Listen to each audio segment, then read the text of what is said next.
සුබ දවසක් කියලා ප්‍රාර්ථනා කරනවා ඔබ සියලු දෙනාටම දවස සිතුවිල්ලක් YouTube නාලිකාව තුලින් අප සියලු දෙනාටම තිබෙනා වූ ප්‍රශ්නයක් තමයි අපේ ජීවිතේ යම් යම් කාලවලදී අපට එන මේ ග්‍රහ අපල කියන එක. අපි මේ ග්‍රහ අපල දුරු කර ගැනීම සඳහා ඒ වගේම අවම කර ගැනීම සඳහා දෙවිවරුන්ට පුද පූජා පවත්වලා ඒ අදාළ ග්‍රහ අපල වලට අදාළ කරනා වූ දෙවිවරුන්ට පුද පූජා පැවැත්වීමෙන් මේ ග්‍රහ අපල අපට දුරු කර ගැනීමටත් ඒ වගේම අවම කර ගැනීමටත් හැකියාව පවතිනවා. අපි එහෙනම් බලමු මොනවද මේ ග්‍රහ අපල කියලා. සඳුගේ ග්‍රහ අපලේ තියෙනවා, කුජගේ ග්‍රහ අපලේ තියෙනවා, බුධගේ ග්‍රහ අපලේ තියෙනවා, ගුරුගේ ග්‍රහ අපලේ තියෙනවා, සිකුරු ග්‍රහයාගේ ග්‍රහ අපලේ තියෙනවා, සෙනසුරු අපලේ තියෙනවා, ඒ වගේම රාහු කේතු අපලේ තියෙනවා. අපි එහෙනම් බලමු මේ ග්‍රහ අපල සඳහා මොනවන දෙවිවරුන්ද ඇදිවිය යුත්තේ කියලා.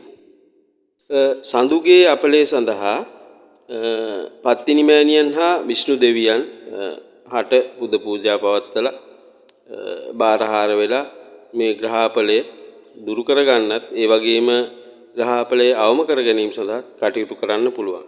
ඒ වගේම කුජ ග්‍රහ අපලය කුජ ග්‍රහ අපලය සඳහා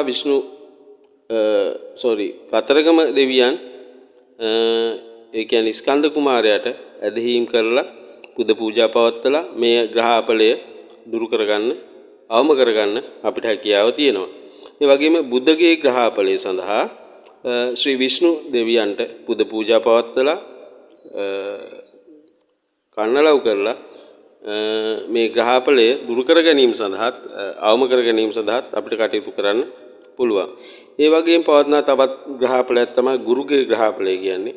බ්‍රහස්පති හේවත් සෙනසුරු ගුරු ග්‍රහයා සඳහා ප්‍රධාන වශයෙන් විෂ්ණු දෙවියන්, ගණපති දෙවියන්, මේ දේවතා බණ්ඩාර දෙවියන් වැනි දෙවිවරුන්ට ඇදහිීම් කරන්න ඕන. ඒ වගේම උන්ට පුද පූජා පවත්වන්න ඕන.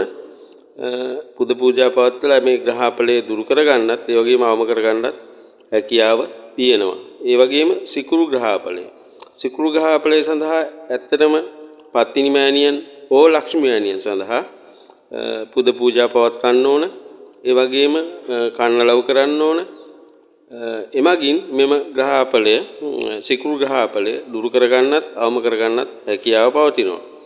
ඊළඟට සෙනසුරු ග්‍රහ අපලය. සෙනසුරු ග්‍රහ අපලය කිව්වම අපි කාටද මතක් වෙන්නේ? ශ්‍රී විෂ්ණු දෙවියන්. ඒ වගේම කතරගම දෙවියන් හෝ ඊශ්වර දෙවියන් ශිව දෙවියන්ට පුද පූජා පවත්වලා මේ ග්‍රහ අපලය දුරු කර ගැනීම සඳහා අවම කර ගැනීම සඳහා අවශ්‍ය කටයුතු කරගන්න පුළුවන්. ඒ වගේම රාහු කේතු අපලය කියන එක. රාහු කේතු අපලය සඳහා කතරගම දෙවියන්, කාලි මෑණියන් සහ ගණ දෙවියන් මෙම දේව දේවතාවුන්ට පුද පූජා පැවැත්වීමෙන් කන්නලව් කිරීම තුළින් මේ ග්‍රහ අපලය දුරු කර ගැනීම සඳහා අවම කර ගැනීම සඳහා අපිට කටයුතු කරන්න පුළුවන්.